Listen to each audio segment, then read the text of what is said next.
in most countries around the world always follows a binary trajectory. We see this political evolutionary trend in most democracies where, although multi-parties exist, two dominant parties emerge within this political space and then compete as alternate power wielders that form either the government or the opposition at the center. Now, these two parties appear either to be subsuming other minor parties or controlling a more significant part of the electorate through a broader appeal, with a sizable political force which is beginning to form with the hope of upsetting the system and creating a new order. And we're talking about Nigeria now. Can any upset happen in the 2023 general elections? We're seeing a lot of parties saying they are the third force, but can they make any significant impact in the 2023 elections? And now joining me in Abuja studio to talk about the chances of the third force and the impact they will have in the 2023 presidential election is the national chairman of the Interparty Advisory Council. He's also the national chairman and presidential candidate of the Action Democratic Party, Yabagi Sani. Good to have you join us.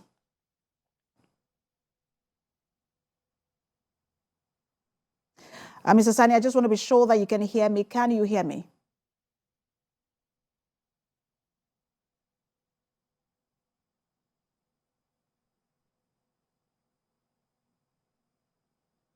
Okay, I'll just ask again, Mr. Yabagi Sani, can you hear me?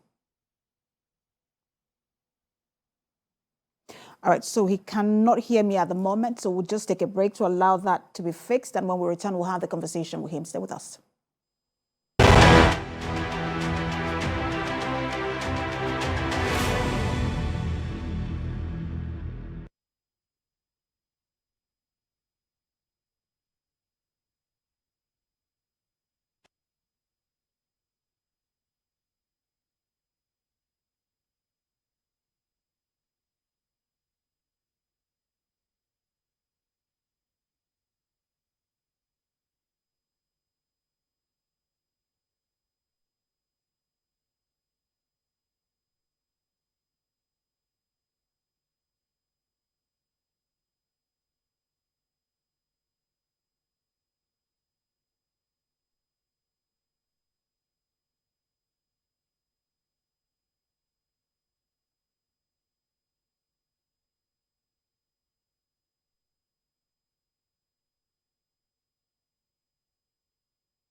Yeah, I understand.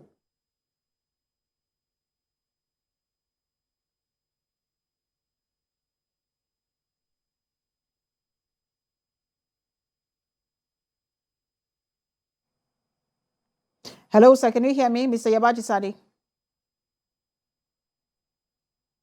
I can hear you. All right, sir. Loud and clear.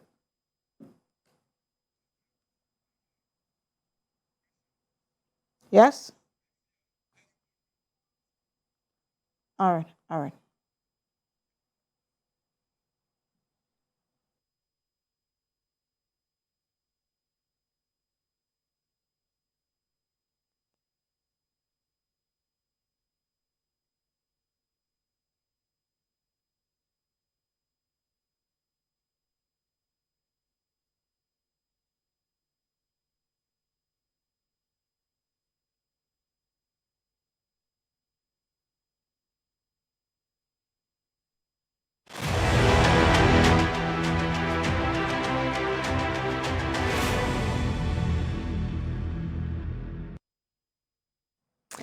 Thanks for staying with TVC News. Now to our conversation on the chances of the third force and the impact they will make on the 2023 presidential election. I am now being joined in our Abuja studio by the national chairman of the Inter-Party Advisory Council, who is also the national chairman and presidential candidate of the Action Democratic Party, Yabagi Sani. Good to have you join us.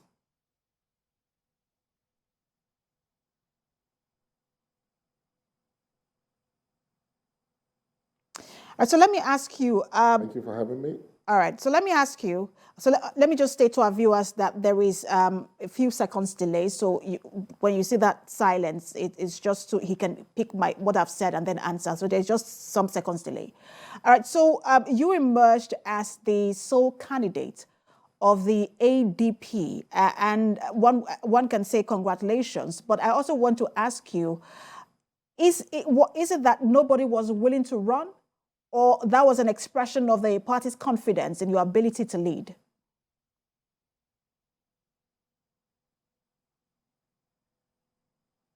Yeah, well, thank you very much for the question. And it is not that we didn't have anybody to run, but like you said, electoral process always has its own way of determining, who, end of the day, becomes the flag bearer. In this particular case, I became the flag bearer, and since the party itself has confidence in me, it wasn't something that one can say it's not acceptable, because what is important is, are we putting forward somebody who has credibility, somebody who has track record, somebody who can think out of the box, who can really take on the 21st century economy, which Nigeria really plays big, because when you look at the global economic setting, Nigeria is a big player. And for us to be where we are today in terms of the retrogression that we have witnessed in our economic management of the economy is something that requires 2023 people that can really, chase the skies. I mean, somebody that will be able to give this country the kind of leadership it deserves. Because we all know Nigeria is blessed with everything that one would need to become great in terms of natural resources, human capital, the size of the economy, the size of the land which Nigeria occupies. Even the location of Nigeria is an advantage, But here you are with all these assets, all these, things that one could turn to become a plus for the people of this country. It's becoming like a liability. So this is why our party, the credible alternative, was happy that I managed as flag bearer, because I have confidence in me that I have what it takes in terms of the knowledge of the economy. Because this economy, whether we want to believe it or not, still revolves around the oil and gas sector, because this is the sector that earns more than 90% of our foreign exchange earning. And it is the sector that also plays big, even in the domestic setting, because there are a lot of backward and forward linkages with other sectors of the economy. And Mr. Sani, I will get to that in a moment. I will get to, because I know that that's your area of expertise, the oil and gas sector. That's where you have spent a good part of your career in that sector. And I will get to that in a moment, especially as the conversation on fuel subsidy continues. But I want to ask you, back to your party. You are the national chairman as well as the presidential candidate of that party. I want to wonder if there is nobody else in that party that can lead, because it almost seems like too much power for one person to wield, especially now that we're looking for the right leadership in the country. I'm just asking why you didn't think it necessary to step down as the national chairman whilst you are the presidential candidate.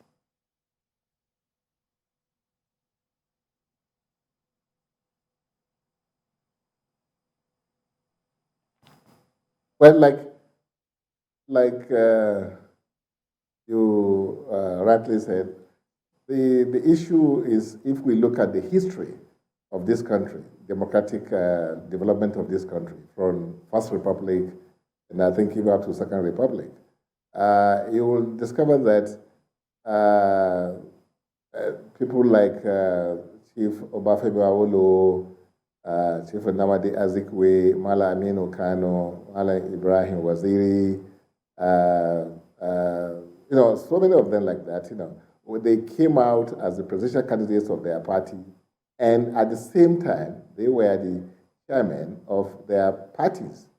And I think if you take a critical look at the scenario that is playing out today, there is hardly a political party that does not have crisis, simply because the presidential candidate and the chairman cannot agree.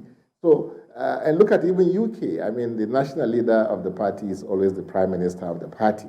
So the point I'm trying to make is that there's perhaps, some wisdom when you have the national chairman as the presidential candidate. Because look at what is happening in PDP, for instance. The only crisis that has bedeviled that party and is almost, throwing everything overboard, is the issue of the national chairman and the presidential candidate.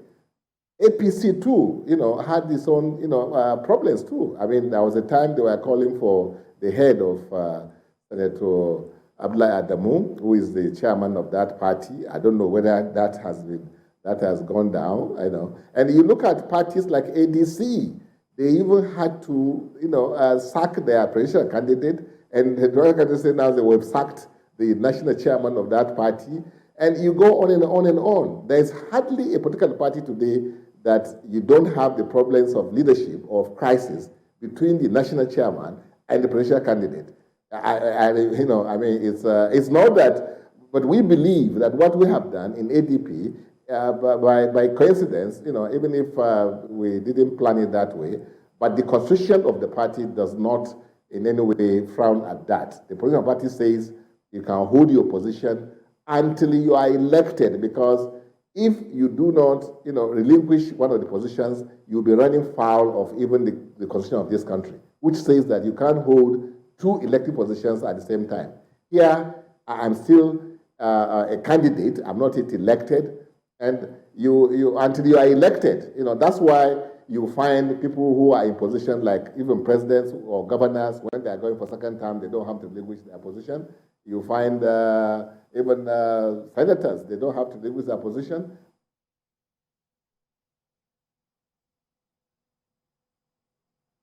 The eye of the law. So.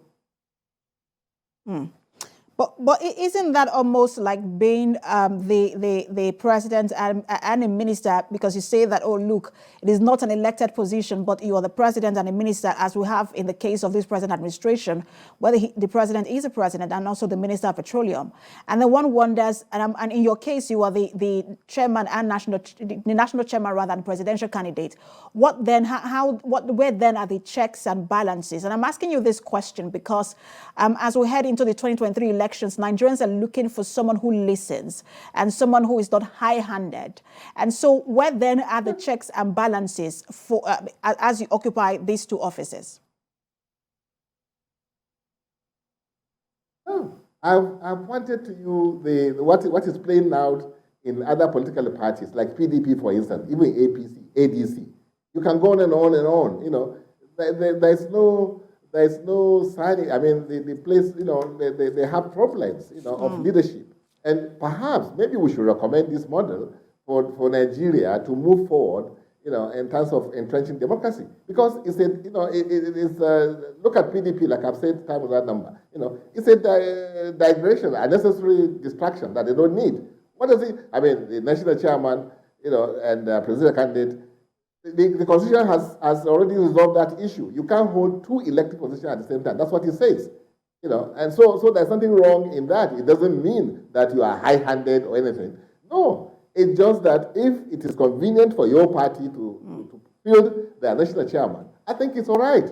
You know, because the national chairman is the chairman of the party, but you know, the presidency is a different thing entirely from being the chairman of the party.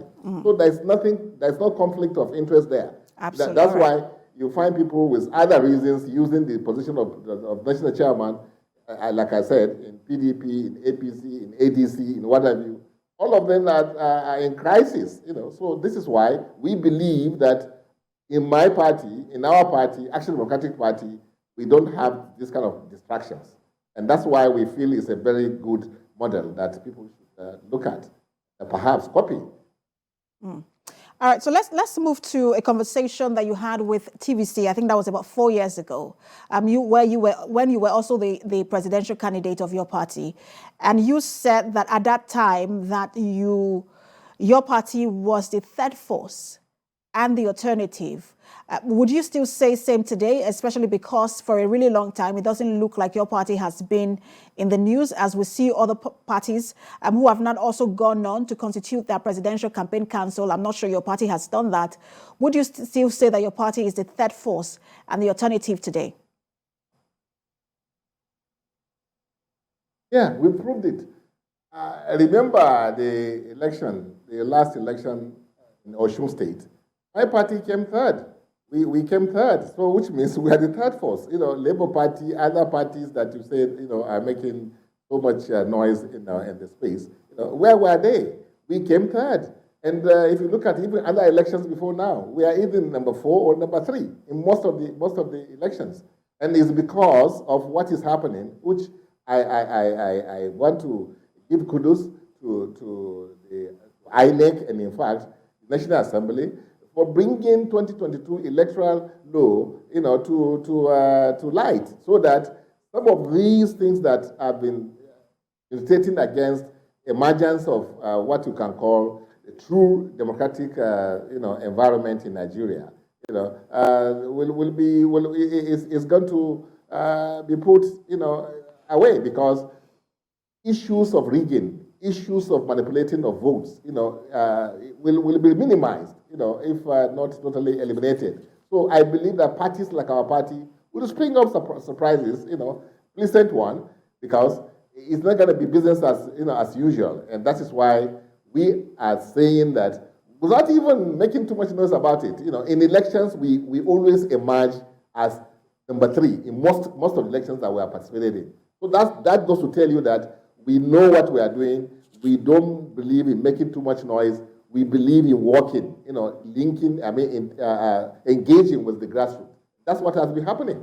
In Ekiti State, you were number 5 after the PDP, so after the APC, the SDP, the PDP, the ADC, and then your party, the ADP. I think you were number 5. So doesn't that already negate the fact when you say because you were number 3 in just Osun State? What of Osun State? Hold on, just a minute, and I'm going there. You say you were number 3 in Osun State. No, not just Osun State. But in Ekiti you were number 5, and so doesn't that already negate that fact? What you had, the off-season elections, even in Ondo and even in those states, you know, we were the party that took something to go. So even Ondo, I'm saying, not in the Ekiti too. Ekiti, if you remember, it was PDP under a splinter group of PDP that's under Shogoni, and the other party that is, you know, those are the ones so it's the same PDP. SDP there was just used as a name, but it's the same PDP. And after SDP, it was ADP. So maybe you can say we are number 4 there. But like I said, that's what I was telling you, that our party is the party to watch. Because look at what's happening in the so-called big parties. Look at the kind of crisis that has engulfed those parties, that unnecessary distractions that you find in such parties. So we believe that ADP is like the Noah's Ark, which is going to really rescue this country from the precipice politically. So, and we believe that we have what it takes in terms of giving Nigeria credible leadership. We know that Nigeria requires somebody with the knowledge of what to do with power, especially where it matters. And in this country, like other countries that are blessed with the kind of resources we have, you need somebody that can think out of the box. You need a champion. This country needs a champion. We need to demonstrate to the world that we have what it takes, as we have done anytime a Nigerian is given a chance anywhere outside this country. We're either number one or a very good number two. So this country is a promise of greatness. The only thing standing between this country and leadership, and greatness, is leadership. That's what we have come to provide. And we have what it takes. We have the knowledge of what to do, how to reduce or eliminate corruption, and bring about security of life and property, and also increase the lot of Nigerians by ensuring that what the minimum requirement, which the Constitution says, is welfare and security of the people, and that we can guarantee because we know where to get the money. We should be lending money to people, not borrowing. This country is not that poor in the real sense of it. If we can stop losing 80% of our revenue, there's no reason why we can't give some other countries money like it used to be, in the past. So, it's a shame that we have to go to China to now take loan, and we are piling up loans. We can't even meet, the debt servicing, and then we are retrogressing everything, So that tells you that this country needs to take another direction. We need a credible alternative in terms of leadership, so that we can take advantage of what God has given to us in terms of human capital. I'm talking about population, a very young, dynamic population, and we can also take advantage of our size, and take advantage of what God has given to us, which is leadership quality, because we have that leadership quality as a country. So my coming to power is going to be a blessing to this country, because all the things that God has given to us will be turned to the around for the benefits of the people of this country. And I'm not just saying it. I have track records. I have I have the knowledge of what to do. All right, so before I want to get to issues of fee subsidy in just a minute, but let me ask you, because when you talk about being a distant third, we're talking about being third or being fourth or being second, but in numbers, it is a distant fourth sometimes. When you look at it, let me use Ekiti as a sample. You had about over 3,000 votes compared to the party that came first with 187,000. And then the second was about 87,000 and the 82,000 rather. And the third party was about 67,000. You had about 3,000 votes. And at the national level, I'm not sure how you polled. I can't remember how you polled in 2019. But let's compare that to numbers that we're seeing who are now, we see the rallies every day for the Labour Party. That's a lot of numbers when you look at these rallies. Isn't it the ideology that makes it third force? Or the numbers that make it third force? And if it's the numbers, shouldn't you say that Labour Party is now the third force?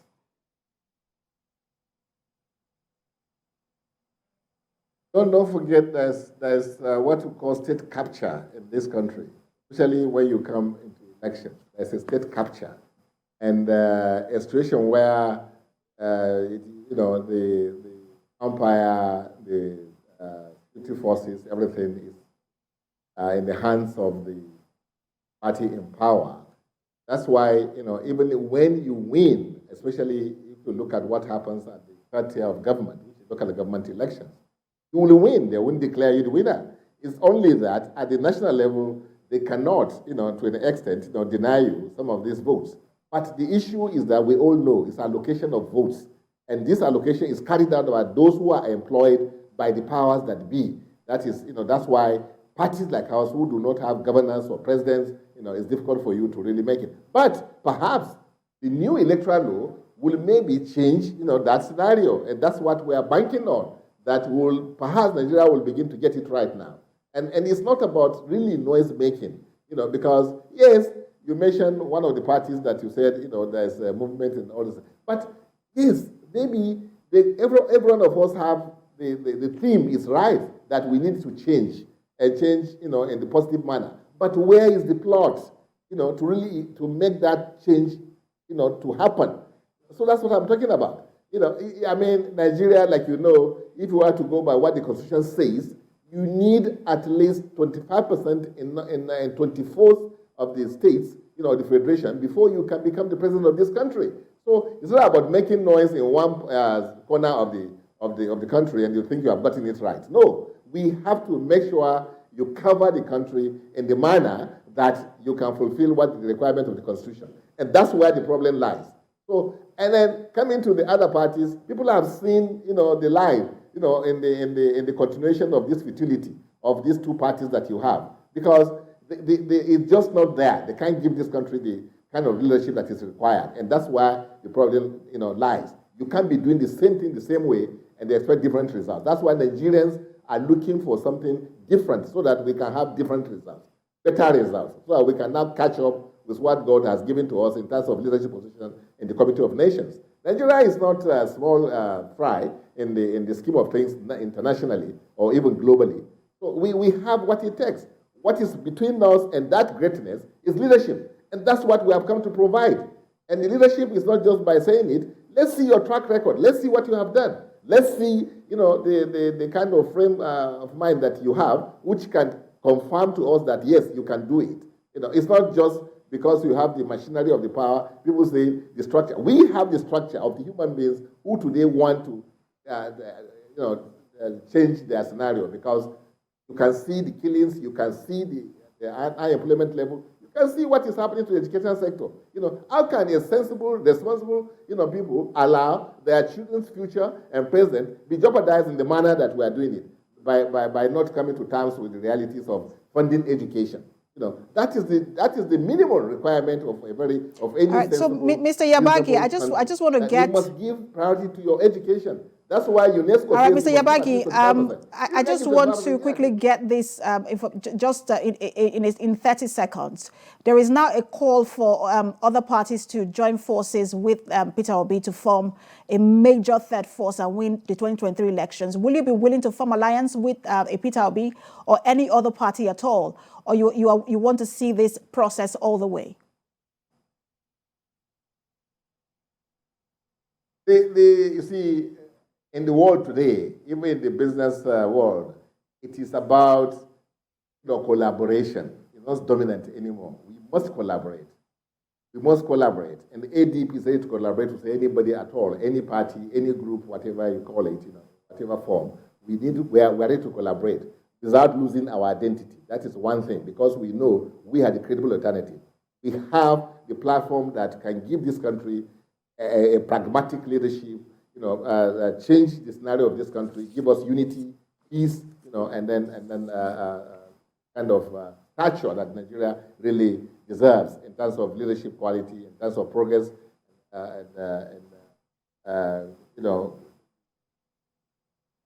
future of this country, so that we can begin to even surpass those that we started with some 60 years ago. Like if you look at countries like Singapore, Malaysia, South Korea, even China, we are not supposed to be where we are today. We must have leadership that has the know-how. Sorry, I have to jump in again, because you have made. I have a few minutes left, and you have made you said that we are not supposed to be where we are today. And one of where we are today is the issue of oil vandalism. We know that the pipeline vandalism. We have had a lot of fuel scarcity crisis this year. One because of the adulterated fuel, and another because those who work in that sector were threatening to go on strike because of some amount not being paid. I know your career is around energy and oils. You are an energy and oils engineer. What's your thought on fuel subsidy and the call for our refineries to be fixed?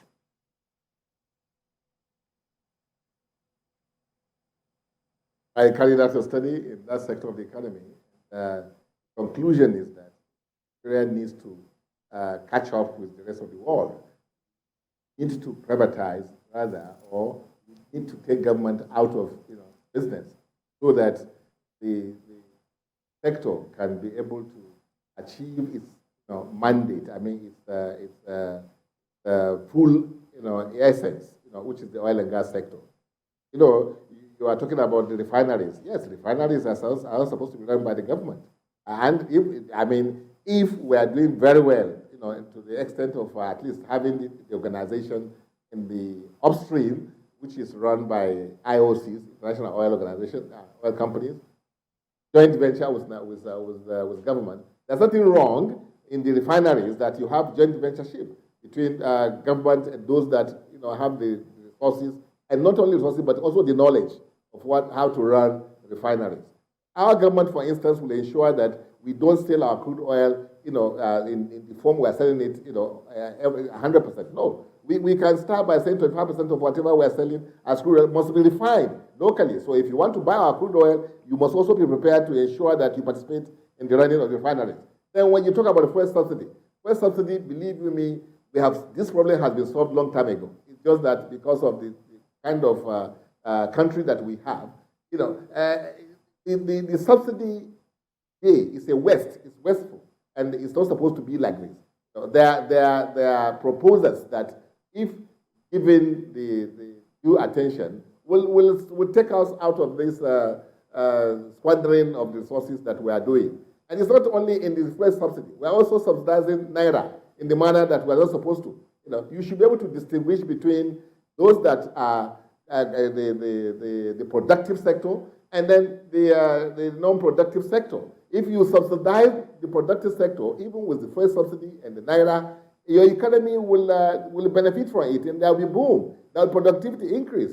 So we need to grow our GDP. We can't grow our GDP when we allow empty vessels to come to Nigeria and say they have fuel, and they will tender some fake bill of lading, and then they'll be paid money which will be shared by the officials. So we cannot grow this economy if 80% of our revenue from crude oil is lost to some people, and nobody has been taking it before the court.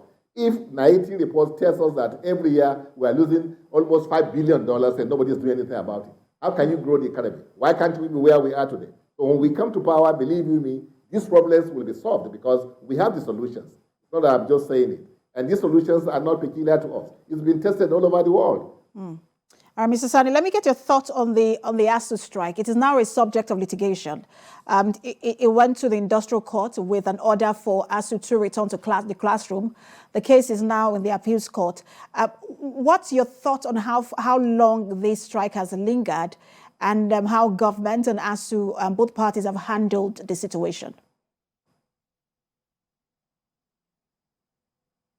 Well, any crisis or any negotiation that lingers on for as long as it has gone, especially a very serious matter like education, what it tells you is that there is no sincerity of purpose, perhaps from one side or from both sides. So both sides must come clean. They must know that this is about the future of this country, and then make shifts. I mean, what are we talking about? Nobody is talking about somebody's personal money, that you'll be giving to somebody else. It's the government, it's the resources of this country we are talking about, how we apply it. And if we apply it in the proper way will mean funding education effectively. I'm not sure it's anything bad. So, but also the ASUU must also be clean. I mean, they must also be sincere about what they're asking for, and be realistic about what can be done and what cannot be done. Because it's about our children, it's about themselves. You think that the demands of ASUU is not realistic? This issue.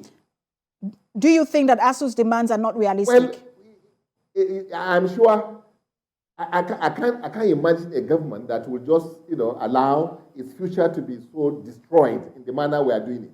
So I want to believe there's something that ASUU too has to do. That is to be realistic about the issues, the demands they are making. Rome was not built in a day, and I'm sure that all the money ASUU is asking for. I'm not saying that we should not invest heavily in the education. Like our party, the symbol of our party is the book. So to tell you that we give education priority, because that's why we have book as the emblem of our party.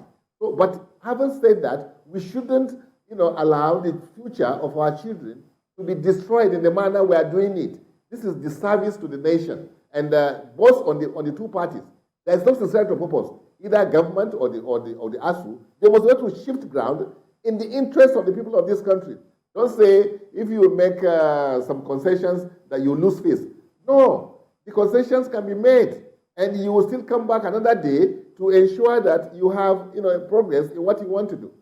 It's about the money. This money does not belong to ASUU or to the government. It's our wealth, our resources, and to channel it in the proper manner, I think is not wrong at all. So the two parties have faults.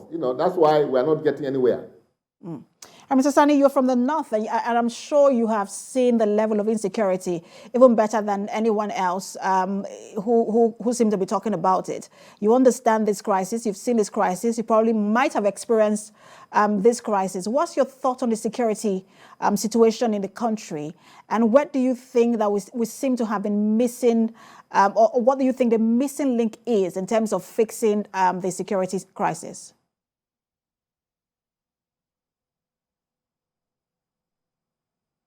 Well, the inability of the government to fight corruption in a manner that's supposed to fight corruption.